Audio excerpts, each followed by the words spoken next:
ഇതൊരു പുരാതന അഹൂജയുടെ valve amplifier ആണ്, ട്യൂബ് ആംപ്ലിഫയർ. ഇതിൻ്റെ മോഡൽ എന്ന് പറയുന്നത് PQ30 എന്നാണ് ഇതിൻ്റെ മോഡൽ നമ്പർ കാണിക്കുന്നത്. അപ്പോൾ ഇത് ഗൂഗിളിൽ പോലും സെർച്ച് ചെയ്തിട്ട് ഇതിൻ്റെ യാതൊരു ഡീറ്റെയിലും കിട്ടാനില്ല. വാൽവിൻ്റെ മുകളിൽ എല്ലാ വാൽവിൻ്റെ മുകളിലും നമ്പേഴ്സും കാര്യങ്ങളൊന്നുമില്ല. ആകെ ഉള്ളത് ഒരു ഔട്ട്പുട്ട് ട്രാൻസ്ഫോമറിൻ്റെ മുകളിലുള്ള കുറച്ച് ഡീറ്റെയിൽ മാത്രമേ ഉള്ളൂ. അപ്പോൾ ഇതും കംപ്ലൈൻ്റ് ആയി കിടക്കുകയാണ്. അപ്പോൾ ഇങ്ങനെയാണ് ഇതിൻ്റെ അവസ്ഥ. അപ്പോൾ ഇത് ചെക്ക് ചെയ്ത് ഞാനൊരു ഇതൊക്കെ ഈ വാൽവുകളൊക്കെ ഓണാക്കിയിട്ടുണ്ട്, അതിൻ്റെ പവർ സപ്ലൈ സർക്യൂട്ട് കാര്യങ്ങളൊക്കെ റെഡി ആക്കിയിട്ടുണ്ട്. ഇനി ഔട്ട്പുട്ട് കൂടെ വൈൻഡ് ചെയ്താൽ ഇത് പ്ലേ ആവും. അപ്പോൾ നമ്മൾ ഈ വീഡിയോയിൽ പറയുന്നത് എന്താണെന്ന് വെച്ചാൽ ഇത്തരം വാൽവുകളെ ഒന്ന് പരിചയപ്പെടുക. അതായത് ഈ വാൽവുകളെ പരിചയപ്പെടുക എന്ന് പറഞ്ഞാൽ ഞാൻ തന്നെ പരിചയപ്പെട്ട് വരുന്നതേ ഉള്ളൂ സത്യം പറയുകയാണെങ്കിൽ. ഇത് നമ്മൾക്ക് നമ്മുടെ ഫീൽഡിലുള്ള ആളുകൾക്ക് ഏറ്റവും കൂടുതൽ ഉപയോഗമുള്ള സാധനങ്ങളാണല്ലോ, നമുക്ക് ഏറ്റവും കൂടുതൽ എക്സ്പീരിയൻസും അതിനെ പറ്റിയുള്ള കൂടുതൽ ഡീറ്റെയിൽ ആയ കാര്യങ്ങളും അറിയാം. അപ്പോൾ നോക്കുമ്പോൾ ഇത് വാൽവിനെ പറ്റി നമുക്ക് അധികം ആവശ്യം വരുന്നില്ല. ഇത്രയും കാലമായിട്ട് എൻ്റെ ജീവിതത്തിൽ ഒരാൾ വളരെ അപൂർവമായിട്ട് ഒരു പ്രാവശ്യം മാത്രം എൻ്റെ ഒരു ഓർമ്മയിൽ ഒരു വാൽവ് ചെറിയൊരു കംപ്ലൈൻറ്റ് വന്നിട്ട് അതൊരു റേഡിയോ എൻ്റെ അടുത്ത് വന്ന് അതൊന്ന് റിപ്പയർ ചെയ്ത് കൊണ്ടുപോയി. അപ്പോൾ അങ്ങനെയുള്ള ആ ഒരൊറ്റ എക്സ്പീരിയൻസിൻ്റെ മുകളിലാണ് അതിൻ്റെ മുകളിൽ കുറച്ചും കൂടെ ഞാൻ ഡീറ്റെയിൽ ആയിട്ട് അന്ന് കുറച്ചും കൂടെ ആഗ്രഹത്തോടു കൂടി കാര്യങ്ങളൊക്കെ ഒന്ന് മനസ്സിലാക്കി, എനിക്ക് മനസ്സിലാകുന്ന രൂപത്തിൽ ഞാൻ മനസ്സിലാക്കിയെടുത്തു. അപ്പോൾ ആ ഒരു ഡീറ്റെയിൽ മാത്രമാണ് ഇതിൽ പറയാനുള്ളത്. അപ്പോൾ അത് ശരിക്കും പറഞ്ഞാൽ ഞാനൊരു ബിഗിനറാണ്. അപ്പോൾ ഞാൻ സംസാരിക്കുന്നതും ബിഗിനേഴ്സിനോടാണ്. യാതൊരുവിധ എക്സ്പേർട്ടും വന്നിട്ട് ഇതിനെ ചീത്ത വിളിക്കാൻ വരരുത്. ഇതിൽ തെറ്റുണ്ടെങ്കിൽ ചൂണ്ടിക്കാണിക്കാം, പക്ഷേ തെറ്റ് പറ്റാം. കാരണം ഞാൻ ഇതിനെപ്പറ്റി ഇപ്പോൾ പഠിച്ചതും ഈ മനസ്സിലാക്കിയതും ഞാൻ റെഫർ ചെയ്ത് പഠിച്ചതും കേട്ട് പഠിച്ചതും ഞാൻ എക്സ്പീരിയൻസ് ചെയ്ത് മനസ്സിലാക്കിയതുമാണ് എനിക്ക് പറയാനുള്ളത്. അപ്പോൾ ഈ വാൽവ് ഈ ഒരു സെറ്റിനെ കുറിച്ച് പറയുമ്പോൾ തന്നെ നമുക്ക് ഇതിനകത്തുള്ള കുറച്ച് കാര്യങ്ങൾ കൂടി മനസ്സിലാക്കിയെടുക്കാം. അപ്പോൾ ഈ ആംപ്ലിഫയർ എനിക്ക് കിട്ടുമ്പോൾ ഇത് ഓൺ ആവുന്നില്ലായിരുന്നു. ഇതിനകത്ത് യാതൊരുവിധ പ്രതികരണമില്ല. ഇതിനകത്ത് പവർ സപ്ലൈക്കുള്ള ആ ട്രാൻസ്ഫോമർ മുൻകൂട്ടി പോയി കിടക്കുകയാണ്. അപ്പോൾ നമുക്കറിയാം അതിനകത്ത് റെക്ടിഫൈ ചെയ്തിട്ട് 2 സെക്ഷൻ ഉണ്ടാവും. ഒന്ന് വാൽവിനുള്ള ആ ഫിലമെൻറ്റിനുള്ള സപ്ലൈയും പിന്നെ ഇതിന് ആംബ് വർക്ക് ചെയ്യാനുള്ള മറ്റൊരു സപ്ലൈയും കൂടിയുള്ള ട്രാൻസ്ഫോമറാണ് ഇതിനകത്ത് ഉണ്ടായിരുന്നത്. അപ്പോൾ അത് കംപ്ലൈൻ്റ് ആയിട്ട് അത് വൈൻഡ് ചെയ്യാൻ കൊടുത്തേക്കാണ്. അതുപോലെ തന്നെ ഇത് വൈൻഡ് ചെയ്യാൻ കൊടുക്കാനുള്ളതാണ്. അപ്പോൾ അങ്ങനെ 2 പ്രശ്നം ഇതിനകത്ത് പെൻഡിങ് ഉണ്ട്. അപ്പോൾ ഇതിനകത്തുള്ളത് ഈ 2 വാൽവ് എണ്ണത് ഇതിൻ്റെ പവർ ഔട്ട്പുട്ടാണ്. ഈ പവർ ഔട്ട്പുട്ടാണ് നേരിട്ടിട്ട് ഈ ട്രാൻസ്ഫോമറിൻ്റെ ആ പ്രൈമറി വൈൻഡിങ്ങിലേക്ക് കയറുന്നത്. അപ്പോൾ അതായത് ഇതിൽ 3 വൈൻഡിങ് ഉള്ളത് പ്രൈമറി വൈൻഡിങ് ആണ്. ഇതിൻ്റെ ഔട്ട്പുട്ടിലുള്ളത് സ്പീക്കറിലേക്കുള്ളതാണ്. അതായത് ഇതൊരു ലൈൻ മാച്ചിങ് ട്രാൻസ്ഫോമർ, ഒരു ഇംപെഡൻസ് മാച്ചിങ് ട്രാൻസ്ഫോമർ അങ്ങനെയൊക്കെ പറയാം. അപ്പോൾ അങ്ങനെ ഒരു പ്രത്യേക ഔട്ട്പുട്ട് ട്രാൻസ്ഫോമറാണ് ഈ കാണുന്നത്. അപ്പോൾ ഈ കാണുന്നതാണ് ആ പ്രീ സ്റ്റേജിലുള്ള ആ വാൽവുകൾ. അപ്പോൾ അങ്ങനെ വളരെ സിമ്പിളായിട്ട് നമുക്ക് പറയുന്ന പോലെയല്ല, ഞാനിത് മനസ്സിലാക്കിയെടുക്കാൻ കുറച്ച് സമയം എടുത്തു. ഇപ്പോൾ ഇവിടെ ഉണ്ടായിരുന്ന ഈ 2 സ്ലോട്ട് ഇവിടെ ഒഴിവ് കാണുന്നുണ്ട്. ഈ സ്ലോട്ടിൽ ഉണ്ടായിരുന്ന ഇതിൻ്റെ റെക്ടിഫയർ ആയിരുന്നു. അപ്പോൾ ആ റെക്ടിഫയർ കംപ്ലൈൻ്റ് ആയിട്ട് ഒഴിവാക്കിയാണ്. അപ്പോൾ അത് മാറ്റിയിട്ട് മറ്റെന്തെങ്കിലും ഒരു ഓപ്ഷൻ ഇതിലേക്ക് കാണേണ്ടതാണ്. അപ്പോൾ ഇങ്ങനെയാണ് ഈ കാണുന്നതിൻ്റെ അവസ്ഥ. ഇതിൻ്റെ അടിയിലേക്ക് നമ്മൾ നോക്കുകയാണെങ്കിൽ ഇതാണ് ഇതിൻ്റെ ഉള്ളിലുള്ള അവസ്ഥ. യാതൊരു പ്രിൻ്റഡ് ബോർഡ് അങ്ങനെയുള്ള യാതൊരു ആവശ്യവും ഈ കാലത്തുള്ള ഈ സാധനങ്ങൾക്ക് വന്നിരുന്നില്ല. അപ്പോൾ ഇതിങ്ങനെയാണ് ഉണ്ടാക്കിയിരുന്നത്. ഇപ്പോൾ ഞാനിപ്പോൾ ഇത് ഓൺ ചെയ്തിട്ടുണ്ട്. ഇതിൽ വാൽവുകൾ മറ്റ് ഫിലമെൻറ്റുകളെല്ലാം വർക്കിംഗ് ആണ്, എല്ലാം ഓൺ ആയിട്ടുണ്ട്. ഇതിൻ്റെ അതായത് ഹീറ്റായി വാമായി ഇങ്ങനെ വരുന്നുണ്ട്. അപ്പോൾ ഞാനതൊന്നുകൂടെ ഡീറ്റെയിൽ ആയിട്ട് ഇവിടെ കാണിച്ചു തരാം. അപ്പോൾ ഈ ഔട്ട്പുട്ട് വാൽവിൽ ഫിലമെൻറ്റ് വർക്ക് ചെയ്യുന്നത് നിങ്ങൾക്ക് കാണാം. അതുപോലെ തന്നെ ഈ സ്റ്റേജുകളിൽ പ്രീ സ്റ്റേജുകളിൽ വാൽവുകളും വർക്കിംഗ് ആണ്. അപ്പോൾ എല്ലാ സംഭവം വർക്കിംഗ് ആയിട്ടാണ് ഇപ്പോൾ കാണുന്നത്. ഇനി കൂടുതലായിട്ട് അറിയാൻ ഞാൻ പറഞ്ഞ പോലെ ഈ ഔട്ട്പുട്ട് കിട്ടിക്കഴിഞ്ഞാലേ കൂടുതൽ ചെക്ക് ചെയ്ത് മനസ്സിലാക്കാൻ പറ്റുള്ളൂ. അപ്പോൾ ഒരു വാൽവിനെ ഈ പ്രാക്ടിക്കലായിട്ട് നമ്മൾ പറയുകയാണെങ്കിൽ നമുക്ക് ഇതിനകത്ത് ഒരു ഫിലമെൻറ്റ്, ഒരു കാത്തോഡ്, ഒരു ആനോഡ്, ഗ്രിഡ് അങ്ങനെയുള്ള കാര്യങ്ങളൊക്കെ കൂടെ കൂടിയാണ് ഈ ഒരു വാൽവ് ഉണ്ടാക്കിയിട്ടുള്ളത്. അപ്പോൾ ഇതിൽ ഫംഗ്ഷൻ എങ്ങനെയാണെന്ന് വെച്ചാൽ ഇതിനകത്ത് തെർമോണിക് എമിഷൻ എന്നുള്ള ആ ഒരു ഫംഗ്ഷൻ ഉപയോഗിച്ചാണ് ഈ വാൽവുകൾ വർക്ക് ചെയ്യുന്നത്. അതായത് ഇതിൻ്റെ കാത്തോഡ് ഹീറ്റർ വെച്ചിട്ട് ഹീറ്റ് ചെയ്യുമ്പോൾ അവിടെ നിന്ന് കാത്തോഡിൽ നിന്നും ആനോഡിലേക്കുള്ള ആ ഇലക്ട്രോൺസിൻ്റെ ആ ഒരു ഫ്ലോ ആണ് ഇതിനകത്ത് ആ കൺട്രോൾ ആവുന്നത്, ആ വർക്കിംഗ് ആവുന്നത്. അപ്പോൾ അത് വളരെ സിമ്പിളാണ്. ആലോചിച്ച് അത് മനസ്സിലാക്കിയെടുത്തപ്പോൾ വളരെ സിമ്പിളാണ്. പക്ഷേ അതിൻ്റെ സർക്യൂട്ട് വളരെ കോംപ്ലിക്കേറ്റഡ് ആയിട്ടാണ് എനിക്ക് തോന്നിയത്. അത് കുറച്ച് കാലം കൊണ്ട് അത് കൂടുതൽ സിമ്പിളാവും എന്ന് വിചാരിക്കുന്നുണ്ട്. അപ്പോൾ ഈ വാൽവിനെ പറ്റിയുള്ള ഒരു ജനറൽ നോളേജ് എന്നൊക്കെ പറയാം. അങ്ങനെ ഒരു രൂപത്തിൽ പറയുകയാണെങ്കിൽ ചെറിയ കുറച്ച് ഒരു 5-6 പോയിന്റ്സ് പറയാം. അതായത് ആദ്യകാലത്ത് 1904 കണ്ടുപിടിച്ച ഈ വാൽവ് ഉപയോഗിച്ചിരുന്നത് ഈ കമ്പ്യൂട്ടറുകളിലും അന്നത്തെ കാലത്തെ ആംപ്ലിഫയറുകളിലും മാത്രമാണ്. അപ്പോൾ അന്ന് മുതലേ അതിനകത്ത് പ്രത്യേകമായിട്ട് ശ്രദ്ധിക്കപ്പെട്ട ചില കാര്യങ്ങളും അതിൽ ശ്രദ്ധിക്കേണ്ട കുറച്ച് കാര്യങ്ങൾ മാത്രമാണ് ഈ വീഡിയോയിൽ പറയുന്നത്. അപ്പോൾ അതിൽ ആദ്യമായിട്ട് ഏറ്റവും കൂടുതൽ ഇൻട്രസ്റ്റിംഗ് ആയ കാര്യം എന്ന് പറയുന്നത് ഈ ട്യൂബിൻ്റെ സൗണ്ട്. അതായത് ട്യൂബിൻ്റെ ഏത് തരം ഒരു ട്യൂബ്, അതായത് വാക്യൂം ട്യൂബ് വാൽവ് വർക്ക് ചെയ്യുന്ന ആ ഒരു ആംപ്ലിഫയറിൽ അതിൻ്റെ സൗണ്ട് കേൾക്കുക എന്ന് പറയുന്നത് വളരെ വെറൈറ്റി ആയ ഒരു എക്സ്പീരിയൻസ് ആണ്. അത് ഞാൻ കേട്ടിട്ടുണ്ട്, എനിക്കറിയാം. അപ്പോൾ അതുകൊണ്ട് തന്നെ അത്ര ഉറപ്പിച്ച് പറയാൻ പറ്റും. വളരെ വെറൈറ്റി ആയ സൗണ്ടാണ്, വളരെ വ്യത്യസ്തമായ സൗണ്ടാണ്, വളരെ റിയലിസ്റ്റിക് ആണ്, വളരെ നാച്ചുറലാണ്, വളരെ വാമാണ്. ഇനിയും പറയണ്ടല്ലോ, അത്രയ്ക്കും ഡീറ്റെയിൽഡ്, അത്രയ്ക്കും വെറൈറ്റി ആയ ഒരു എക്സ്പീരിയൻസ് ആണ് എനിക്ക് ആ വാൽവിൻ്റെ നല്ലൊരു എഫക്റ്റീവായ വർക്കിങ്ങിൽ കിട്ടിയത്, ഞാൻ മനസ്സിലാക്കിയതും ഞാൻ ശ്രദ്ധിച്ചതും. അത് തന്നെ ആയിരിക്കും 90% അതിലേറെ ആളുകൾക്കും പറയാണ്ടാവുക. കാരണം അത് കേട്ടവർക്കറിയാം അതിൻ്റെ ആ ഇമ്പം എന്താണ് അത് പറയാമെന്ന് എനിക്കറിയില്ല. അത്രയ്ക്ക് വെറൈറ്റി എക്സ്പീരിയൻസ് ആണ്. ഇതിന് മുമ്പുള്ള നമ്മൾ എത്ര ഡിവൈസുകൾ കണ്ടിട്ടുണ്ട്. അതിലൊന്നും കിട്ടാത്ത ആ ഒരു ആംബിയൻസ് ഇതിനകത്ത് കിട്ടുന്നുണ്ട്. അത് എന്തുകൊണ്ടാണെന്ന് കൂടുതൽ പറയാൻ എനിക്കായില്ല. കുറച്ചുകൂടെ കഴിയുമ്പോൾ ഞാൻ കൂടുതൽ ഡീറ്റെയിൽ ആക്കാം എന്തുകൊണ്ടാണ് മനസ്സിലാക്കുന്ന കാലത്ത്. അപ്പോൾ എന്തായാലും വളരെ വെറൈറ്റി സൗണ്ട് കിട്ടുന്ന ഒരു ഡിവൈസ് തന്നെയാണ് ഈ ട്യൂബ് ആംപ്ലിഫയർ. അത് പ്രത്യേകിച്ച് പറയുകയാണെങ്കിൽ ഇൻസ്ട്രുമെൻസിൻ്റെ സൗണ്ട്, ഗിറ്റാറിൻ്റെ സൗണ്ട്, ആ വാലിൻ്റെ സൗണ്ട്, അങ്ങനെ ഇൻസ്ട്രുമെൻസിൻ്റെ സൗണ്ട് തന്നെ വളരെ വെറൈറ്റിയാണ്. അത് പറഞ്ഞറിയിക്കാൻ വയ്യ. രണ്ടാമത് ഈ ട്യൂബ് എങ്ങനെയൊക്കെയാണ് ഉപയോഗിക്കുന്നത് അതങ്ങനെ പറയുകയാണെങ്കിൽ ഏറ്റവും കൂടുതൽ ഞാനിപ്പോൾ കുറച്ച് കാലം ഇതിനു വേണ്ടി നടന്നപ്പോൾ കണ്ടത് ഏറ്റവും കൂടുതൽ പ്രീ ആംപ്ലിഫിക്കേഷനും ഹെഡ്ഫോൺ ആംപ്ലിഫയർ അങ്ങനെയുള്ള സാധനങ്ങൾക്ക് വേണ്ടിയിട്ടാണ് ഏറ്റവും കൂടുതൽ ഇത് ട്യൂബ് അതായത് വാൾവ് ഉപയോഗിച്ച് കണ്ടുള്ളത്. അതായത് ഹെഡ്ഫോൺ ആമ്പുകൾ പ്രത്യേകം തന്നെ ഡെഡിക്കേറ്റഡ് ഹെഡ്ഫോൺ ആമ്പുകളുണ്ട്. അപ്പോൾ അതിനകത്തൊക്കെ കണ്ടുള്ളത് ഈ ട്യൂബിൽ വെറൈറ്റി സൗണ്ടാണ്. വളരെ വളരെ വില പിടിച്ചതുമായ ഒരു ആംപ്ലിഫയർ ആയിട്ടാണ് ഈ ട്യൂബ് ആംപ്ലിഫയർ വാൾവ് ആംപ്ലിഫയർ ഞാൻ നോക്കിയപ്പോൾ കണ്ടത്. അങ്ങനെ ഒരു ആപ്ലിക്കേഷനാണ് ഏറ്റവും കൂടുതലായിട്ട് കാണാൻ പറ്റിയത്. പിന്നീട് കൂടുതലായിട്ട് കാണാൻ പറ്റിയത് പവർ ആംപ്ലിഫയറിലാണ്. ഈ രണ്ട് കാര്യങ്ങളാണ് ഇപ്പോഴത്തെ കാലത്ത് ഏറ്റവും കൂടുതലായിട്ട് ഈ വാൾവുകൾ കണ്ടുവരുന്നത്. ഇനി മൂന്നാമത് പറയുകയാണെങ്കിൽ ഇതിൻ്റെ ലൈഫ്, ഈ ട്യൂബ് വാൾവിൻ്റെ ലൈഫ് എന്ന് പറയുന്നത് ഇപ്പോൾ പറയുകയാണെങ്കിൽ നന്നാക്കി ഉപയോഗിക്കുന്ന ഇപ്പോഴത്തെ കാലത്ത് ഒരു ഡിവൈസ് ഉപയോഗിക്കുമ്പോൾ ഇത് ഉപയോഗിക്കുകയാണെങ്കിൽ എന്തായാലും അത്രയും ലൈഫ് ഇല്ല എന്ന് തന്നെ പറയാം. ആ ഒരു ഡിവൈസുകളുടെ ലൈഫ് എനിക്ക് തോന്നിയിട്ടില്ല. ഞാൻ അന്വേഷിച്ചപ്പോഴും അങ്ങനെ കിട്ടിയത് അറിവ്. അതെങ്ങനെ വെച്ചാൽ അത്ര ലൈഫില്ല. മാക്സിമം പോയാലൊരു 5000-നും 10,000-നും ഇടയിലുള്ള ആ ഒരു ഹവറാണ് ഇതിൻ്റെ ലൈഫ് ടൈം എന്നൊക്കെ പറയാം. അത് അത്രയും കണ്ടിന്യൂസ് ആയിട്ട് ഉപയോഗിക്കുന്നതും അങ്ങനെ റഫായിട്ട് ഉപയോഗിക്കുന്നതും ആ ഒരു അവസ്ഥയിലാണെങ്കിൽ അത്രയും അതിനേക്കാട് കുറഞ്ഞ കാലത്ത് തന്നെ അത് വാൾവ് ബ്രേക്ക് ഡൗൺ ആവും. അപ്പോൾ അത് മാറ്റി വെക്കേണ്ട അവസ്ഥ വരുന്നുണ്ട്. അപ്പോൾ അങ്ങനെയാണ് ഇതിൻ്റെ ലൈഫ് പറയുന്നത്. നമ്മൾ പഴയ മോഡൽ ഐസികളും പഴയ ട്രാൻസിസ്റ്ററുകളുടെയും അത്രയും ആയുസ് ഇല്ല എന്ന് പറയുന്നത് കേട്ടു.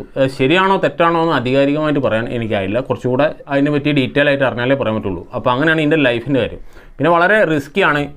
ഐസിയോ ട്രാൻസിസ്റ്ററോ തട്ടിയാൽ പൊട്ടില്ല. ഇത് നന്നായി ഒന്ന് ടച്ചായാൽ പൊട്ടിപ്പോകാനുള്ള ചാൻസ് ഉണ്ട്. അങ്ങനെയുള്ള പ്രശ്നമുണ്ട്. ഫിലമെൻറ്റ് പോകാനുള്ള ചാൻസ് ഉണ്ട്. അങ്ങനത്തെ എല്ലാ ആ ഒരു പ്രശ്നങ്ങളുണ്ട്. അതുപോലെ തന്നെ ആലോചിച്ചാൽ അറിയാലോ അത്രയ്ക്കും സെൻസിറ്റീവായിട്ട് കൈകാര്യം ചെയ്യേണ്ടി വരും. പിന്നീട് ഈ പഴയ മോഡൽ ചെയ്യുമ്പോൾ അതായത് ഇപ്പോൾ ഇത് പഴയ മോഡലാണല്ലോ. അപ്പോൾ ആ പഴയ മോഡലുകളൊക്കെ സർവീസ് ചെയ്യുക അല്ലെങ്കിൽ അതിനകത്ത് വാൾവ് റീപ്ലേസ് ചെയ്യാറുണ്ട്. അതിനകത്ത് ഈ ട്യൂബ് കിട്ടാനുള്ള പ്രയാസമുണ്ട്. ഈ വാൾവ് കിട്ടാൻ ഇപ്പോൾ ഈ വാല്യൂൻ്റെ ഈ ബ്രാൻഡിൻ്റെ സെയിം വാല്യൂ ഈ സെയിം ടൈപ്പ് തന്നെ കിട്ടാൻ ഓടിച്ചെന്നാൽ കിട്ടില്ല. അപ്പോൾ അത് കിട്ടുക എന്ന് പറഞ്ഞാൽ അത് കുറച്ച് റിസ്ക്കിയാണ്, കുറച്ച് ബുദ്ധിമുട്ടുള്ള കാര്യം തന്നെയാണ് അത് കണ്ടെത്തുക എന്ന് പറയുന്നത്. അപ്പോൾ അത് കിട്ടാൻ നമ്മൾക്ക് അന്വേഷിക്കാൻ കുറഞ്ഞ സ്ഥലമേ ഒന്ന് ഫ്രഷ് വാങ്ങാനാണെങ്കിൽ അത് വളരെ കുറഞ്ഞ മാനുഫാക്ചേഴ്സ് മാത്രമേ ഉള്ളൂ. അതുകൊണ്ട് തന്നെ അത് eBay-ന്നും മറ്റൊക്കെ കുറച്ച് കിട്ടാനുണ്ടെന്നാണ് ഞാൻ ചെക്ക് ചെയ്തപ്പോൾ കണ്ടത്. പിന്നെ കിട്ടാനുള്ളത് പഴയ സ്റ്റോക്ക് ചെയ്യുന്ന ആളുകളിൽ നിന്നാണ്. അപ്പോൾ ഇതിങ്ങനത്തെ ഈ പുരാവസ്തു ഇങ്ങനത്തെ ഒരു ഡിവൈസുകളിൽ നിന്നൊക്കെയുള്ള ഈ വാൾവുകൾ സ്റ്റോക്ക് ചെയ്യുന്ന ആളുകളുണ്ട്. കറക്റ്റായിട്ട് ബ്രാൻഡ് ചെയ്ത് നെയിം ചെയ്ത് ലേബിൾ ചെയ്ത് സ്റ്റോക്ക് ചെയ്യുന്ന ആളുകളുണ്ട്. അവരിൽ നിന്ന് അങ്ങനെയുള്ള ഡീലേഴ്സിൽ നിന്ന് വാങ്ങുമ്പോൾ നമുക്ക് കൃത്യമായിട്ട് ഈ സാധനം കിട്ടും. ഇങ്ങനെയുള്ള ഡിവൈസിൽ നിന്ന് മാറ്റി നല്ല സാധനം ചെക്ക് ചെയ്തെടുത്ത് മാറ്റി അത് സൂക്ഷിച്ച് വെച്ച് അത് സെയിൽ ചെയ്യുന്ന ആളുകളായിരിക്കും. അപ്പോൾ അത് നല്ല ക്വാളിറ്റി ആയിരിക്കും.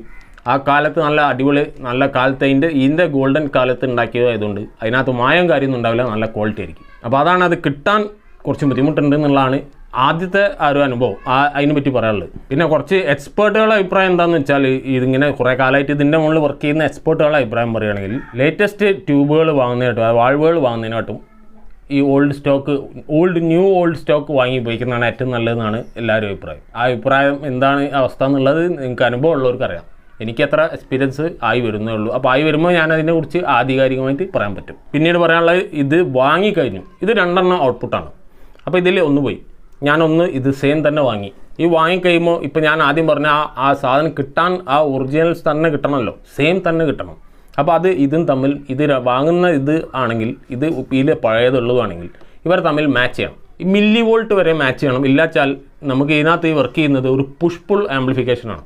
അപ്പോൾ പുഷ് പുൾ എന്ന് പറയുമ്പോൾ ഇതിനകത്തേക്കുമാണ് ഇതിൻ്റെ വാൾവിൽ നിന്നുള്ള കണക്ഷൻ വരുന്നത്. ഇതിലേക്ക് ഇതിൻ്റെ അകത്തേക്കുള്ള സപ്ലൈ വോൾട്ടേജ് ഉണ്ടാവുക സെൻട്രൽ പിന്നും. അപ്പോൾ ഈ പുഷ് പുൾ വർക്ക് ചെയ്യുക എന്ന് പറഞ്ഞാൽ ഒരാൾ കൂടുതൽ പുഷും ഒരാൾ കുറഞ്ഞ പുള്ളും ചെയ്യുക, അതേപോലെ തന്നെ റിവേഴ്സും ചെയ്യാൻ അറിയുന്നത് ആ ഒരു സ്വഭാവം മനസ്സിലായല്ലോ അതെങ്ങനെയാണ്. അപ്പോൾ അതിൽ ഒന്നിൻ്റെ ഫംഗ്ഷനിൽ ലേശം വ്യത്യാസം ഉണ്ടെങ്കിൽ ആ പുഷ് പുള്ളിന് വ്യത്യാസം ഉണ്ടാവും, ആംപ്ലിഫിക്കേഷന് വ്യത്യാസം ഉണ്ടാവും എന്നാണ് അത് അനുഭവമുള്ളൊരു അത് ചെയ്യുന്നവരുടെ അഭിപ്രായം. അപ്പോൾ എന്താ വെച്ചാൽ അത് മാച്ചിങ് ആയില്ലെങ്കിൽ എന്തായാലും നമ്മുടെ സൗണ്ട് ഔട്ട്പുട്ട് വളരെ മോശമായിരിക്കും. ഇനി രണ്ടാമത് വാങ്ങിയിടുന്നത് മറ്റൊരു സ്ഥലത്തു നിന്നാണെങ്കിൽ ആദ്യം വാങ്ങിയതായിട്ട് മാച്ച് ആവില്ല. അപ്പോൾ വാങ്ങുമ്പോൾ തന്നെ പെയർ വാങ്ങുന്ന ഏറ്റവും ബെസ്റ്റ് എന്നാണ് അതിൻ്റെ പറ്റിയുള്ള അഭിപ്രായം. അതായത് ഇത് വാങ്ങുമ്പോൾ ഇതിൽ നിന്ന് അയച്ചെടുത്ത സെയിം സാധനം, സെയിം വർക്കിംഗ് ഉള്ള ഫംഗ്ഷനുള്ള നല്ല സാധനം, സെയിം പെയർ, ഇതിപ്പോൾ ഒരു ഔട്ട്പുട്ട് പെയറാണ്. അപ്പോൾ ആ ഔട്ട്പുട്ട് പെയർ തന്നെ വാങ്ങിയില്ല. ഇതിനകത്ത് ഇപ്പോൾ ഒരു 6 വാൾവാണ് ഇതിൻ്റെ ഔട്ട്പുട്ട്, പവർ ഔട്ട്പുട്ട് എങ്കിൽ 6 വാങ്ങണം എന്നാണ് ചിലർ പറയുന്നത്. ചിലർ പറയുന്നു അത് വേണ്ട, അതിൻ്റെ ടെസ്റ്റർ ഉണ്ട്, ട്യൂബ് ചെക്കർ ഉണ്ട്, അതിനകത്ത് വെച്ചിട്ട് അതിനകത്ത് ഓക്കെയാണ്, പഴയത് ഇതും തമ്മിൽ മാച്ചിങ് അതിനകത്ത് കാണിക്കുകയാണെങ്കിൽ അത് സൂട്ടബിൾ ആണ് എന്നാണ് പറയുന്നത്. അങ്ങനെ മാറ്റിയിടുക എന്ന് പറഞ്ഞല്ലോ. അപ്പോൾ മാറ്റിയിടുക എങ്ങനെയാണ്? അപ്പോൾ അതിനകത്താണ് ഈ ട്യൂബ് ഹാൻഡിൽ ചെയ്യുക. അതായത് ഇതിപ്പോൾ ഞാൻ ഇതെങ്ങനെ എടുക്കുക, ഈ ട്യൂബ് എടുക്കുക എന്ന് പറഞ്ഞാൽ ഇതിപ്പോൾ ചെറിയത് ഞാൻ എടുക്കുക, ഇവിടുന്ന് ഈ ചെറിയതാണ് ഞാൻ എടുക്കാൻ ഉദ്ദേശിക്കുന്നത് വെക്കുക. അപ്പോൾ ഞാനത് കറക്റ്റായിട്ട് ഞാനിങ്ങനെ പുള്ള് ചെയ്തെടുത്താൽ ഇതിങ്ങനെ കിട്ടും. അപ്പോൾ ഇങ്ങനെ എടുക്കുകയാണെങ്കിൽ കുഴപ്പമില്ല. അതേസമയം അത് ഒന്ന് അമർത്തി കഴിഞ്ഞാൽ നമ്മുടെ ആരോഗ്യം വെച്ചിട്ട് എങ്ങനെ ഉണ്ടാവും എന്ന് പറയാൻ പറ്റില്ല. അപ്പോൾ അതുപോലെ അതിൻ്റെ ആ ഗ്ലാസ് പൊട്ടാതെ നിൽക്കും. ഇനിയിപ്പോൾ ഇതെടുക്കാൻ അത്ര ബുദ്ധിമുട്ടുണ്ടായില്ല എന്ന് വിചാരിക്കുക, ഞാനത് അവിടെ തന്നെ വെച്ചു. അതുപോലെ ഇത് പിടിക്കുന്നതിനും നമ്മൾ ശരിക്കും കൈ കൊണ്ട് നേരിട്ട് പിടിക്കരുത് എന്ന് പറയുന്നുണ്ട്. കാരണം നമ്മളെ കയ്യിൽ വല്ല ഓയിൽ അങ്ങനെയുള്ള ഓയിലും നനവ് അങ്ങനെ എന്തുണ്ടെങ്കിൽ അതതിന് ക്രാക്ക് വരുത്താൻ സാധ്യത ഉണ്ടെന്ന് ഞാൻ ഗൂഗിൾ ചെയ്തപ്പോൾ മനസ്സിലാക്കി. അതുപോലെ ഇങ്ങനെയുള്ളത് എടുക്കുമ്പോൾ നമുക്ക് കുറച്ച് പ്രയാസമുണ്ട്. അത് വളരെ സ്ട്രോങ് ആയിട്ട് തന്നെ എടുക്കേണ്ട ഒരവസ്ഥ. ഇപ്പോൾ ഞാൻ ഇളക്കി എടുത്തു, അത് ഞാൻ ഇവിടെ പിടിച്ചാണ് ഇളക്കിയത്. ഇവിടെ പിടിച്ചാണ് ഇളക്കുന്നതെങ്കിൽ നമുക്ക് ആലോചിച്ചറിയാം പൊട്ടാനുള്ള ചാൻസ് ഉണ്ട്. അപ്പോൾ ഇങ്ങനെ എടുക്കുമ്പോൾ ഇതിൻ്റെ പിന്ന് എടുക്കുമ്പോൾ തന്നെ നമുക്ക് അവിടെ ഈ ഗ്ലാസ്സിൽ നിന്ന് പിടിച്ചെടുക്കാതെ അതിൻ്റെ അടിഭാഗം പിടിച്ച് തന്നെ മാക്സിമം ഉപയോഗിക്കണമാണ്. ഇതുവരെ ഞാൻ ഉപയോഗിച്ചതിൽ ഞാൻ മനസ്സിലാക്കി ഏറ്റവും സേഫ്. പിന്നെ ഇപ്പോൾ ബിഗിനറാണ്, ഇപ്പോൾ ഞാൻ ഇതിന് മുമ്പ് ഇത് കണ്ടു പരിചയമില്ല. അപ്പോൾ ഞാൻ എന്ത് ചെയ്യും, ഇതിപ്പോൾ ഓണാവുന്ന വേറെ എന്തോ ഒരു കംപ്ലയിൻ്റ് ആണെന്ന് വിചാരിക്കുക. അപ്പോൾ അത് ഓണായി, ഞാൻ അത് എന്തോ ചെക്ക് ചെയ്യാൻ വേണ്ടി ഒന്ന് ഓഫാക്കി ഞാൻ ഈ വാൾവ് കയറി പിടിച്ചാണ്ട് ഊരാൻ നോക്കുക. ഈ വാൾവ് ആണോ സംശയം എന്ന് വെച്ചാണ്ട് ഊരാൻ നോക്കുക, കൈ പിടിച്ചാൽ എന്താവും. അത് അത്ര ചൂടുണ്ടാവും എന്നുള്ള വെച്ചാൽ ചിന്തിക്കാനില്ല. അത്രയും ചൂടുള്ളതിനെ കയറി പിടിച്ചാൽ നമ്മളെ കൈ പൊള്ളാനും നമ്മൾ അന്നേരം തട്ടിപ്പടയ്ക്കാനും ചിലപ്പോൾ ഇത് ഒന്നായിട്ട് വീഴാനോ പൊട്ടാനൊക്കെ ഉള്ള ചാൻസ് ഉണ്ട്. നമ്മളെ കൈ നന്നാക്കി പരിക്ക് പറ്റാനും ചാൻസ് ഉണ്ട്. അപ്പോൾ അത് അങ്ങനെയുള്ള കാര്യങ്ങളൊക്കെ ഉണ്ട്. അപ്പോൾ ചൂട് തണുക്കുന്നവരെ വെയിറ്റ് ചെയ്യണം. പിടിക്കുന്നതിൻ്റെ മുകളിൽ കാര്യമുണ്ട്. അങ്ങനത്തെ എന്തെങ്കിലും പേപ്പർ കൂട്ടിയോ മറ്റോ പിടിച്ചെടുക്കുക, അല്ലെങ്കിൽ അങ്ങനെ എന്തെങ്കിലും ക്ലോത്ത് കൂട്ടി പിടിച്ചെടുക്കുക, അങ്ങനെയൊക്കെയുള്ള സേഫ്റ്റി നോക്കുന്നതാണ് ഏറ്റവും നല്ലതെന്നാണ് ഞാൻ മനസ്സിലാക്കി. പിന്നെ ലാസ്റ്റ് ഒന്നുകൂടി പറയാനുള്ളത്, ഈ ട്യൂബ് ഓണാക്കി, ഇത് ഫുൾ ഫങ്ഷനാണ്, ഓണാണ്, ഇത് വർക്കിംഗ് ആയ ഒരു ഡിവൈസ് ആണെന്ന് വരിക. അപ്പോൾ അത് ഓണാക്കി പിന്ന് കൊടുത്ത് ഈ വോളിയാണ്ട് കൊടുക്കുക. അപ്പോൾ ഫുള്ളായിട്ട് പ്ലേ ആവും. അങ്ങനെ പ്ലേ ആവില്ല. ഈ വാൾവുകൾ, ഈ ട്യൂബുകൾ വാമപ്പ് ആവുക, അതായത് ചൂടാവുന്ന ഒരു സമയം കൊടുക്കണം. അപ്പോൾ ആ ചൂടായാൽ ഇതിന് നമ്മുടെ ചെറുപ്പത്തിലൊക്കെ ഞാൻ ഇതിനെ പറ്റി കേൾക്കുമ്പോൾ അന്നൊക്കെ കേട്ടറിഞ്ഞത് ഡീസൽ എഞ്ചിൻ്റെ സ്വഭാവമാണെന്നാണ്. ഡീസൽ എഞ്ചിൻ എന്ന് പറയുമ്പോൾ അതിന് ചൂടാക്കിയുള്ള പെർഫോമൻസ് വേറെയാണ്, തണുത്തിരിക്കുമ്പോൾ വേറെയാണ്.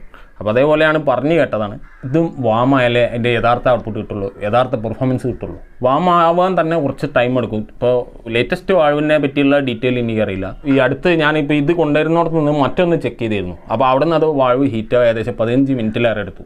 യഥാർത്ഥ വാമാവാൻ, യഥാർത്ഥ ഔട്ട്പുട്ട് പെർഫോമൻസ് കേൾക്കാൻ വേണ്ടിയിട്ട് 15 മിനിറ്റ് വെയിറ്റ് ചെയ്യേണ്ടിരുന്നു.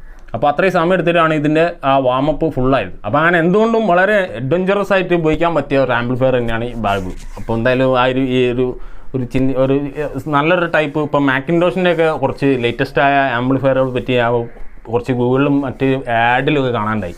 അപ്പോൾ അതിനകത്ത് കയറി വെക്കുമ്പോൾ അത് കാണുമ്പോൾ തന്നെ നമുക്കറിയാം നമ്മളിപ്പോൾ ഉപയോഗിക്കുന്ന ആംപ്ലിഫയറൊക്കെ വളരെ ഒരു ലുക്കില്ലാത്തൊരു സാധനമാണ്. അപ്പോൾ അതൊക്കെ വെക്കുമ്പോൾ തന്നെ ആ ഒരു റോയൽ ലുക്കാണ് ഇവിടെ വരുന്നത്. അപ്പോൾ എന്തെങ്കിലും അത് അങ്ങനത്തെ ഒക്കെ ഒന്ന് റിച്ചായ സാധനങ്ങൾ ഉപയോഗിക്കണമെന്ന് നല്ലൊരു താല്പര്യം മനസ്സിലുണ്ട്. അപ്പോൾ അങ്ങനെയുള്ള താല്പര്യം തന്നെയാണ് നിങ്ങൾക്ക് ഉണ്ടാവുമെന്ന് വിചാരിക്കുന്നു. അപ്പോൾ ഇതുവരെ ഞാൻ സംസാരിച്ചത് മൊത്തം ഇതുവരെ ഞാൻ മനസ്സിലാക്കിയ ബേസിക് ജനറൽ നോളേജായിട്ട് എന്ന് പറയാം, പൊതുവിജ്ഞാനം ഇതിനെപ്പറ്റി മനസ്സിലാക്കിയാണ് പറഞ്ഞത്. ഇതിൻ്റെ എക്സ്പേർട്ട് ലെവലിൽ സംസാരിക്കാൻ ഞാൻ കുറച്ചുകൂടി കഴിയും. അപ്പോൾ അത് അങ്ങനെ സംസാരിക്കുന്ന ഒരു സമയം എന്തായാലും വരും, ഞാൻ അതിലേക്ക് തന്നെ വരും. അപ്പോൾ അത് അന്നേരം ഞാൻ എന്താണോ ഞാൻ മനസ്സിലാക്കണത് ഞാൻ ഉടനെ വന്ന് പറയും. അപ്പോൾ ഇതിൽ എന്തെങ്കിലും ഇത്രയും നേരം പറഞ്ഞതിൽ എന്തെങ്കിലും തെറ്റുണ്ടെങ്കിൽ അത് തിരുത്തുന്നതിനോട് എനിക്ക് വിരോധമില്ല, നല്ല കാര്യം. തിരുത്തുമ്പോൾ ഞാനും നിങ്ങളും കേൾക്കുന്നവരും എല്ലാവരും പഠിക്കും. പക്ഷേ കുറ്റപ്പെടുത്തൽ മാത്രമാകരുത്, തിരുത്തലാണ് ഏറ്റവും നല്ല അഭിപ്രായം. അപ്പോൾ വീഡിയോ യൂസ്ഫുള്ളായി തോന്നിയെങ്കിൽ തീർച്ചയായും വീഡിയോക്ക് ലൈക്ക് ചെയ്യുക, ഷെയർ ചെയ്യുക, സബ്സ്ക്രൈബ് ചെയ്യാത്തവർ സബ്സ്ക്രൈബ് ചെയ്യുക. മറ്റൊരു വീഡിയോയിൽ കാണാം.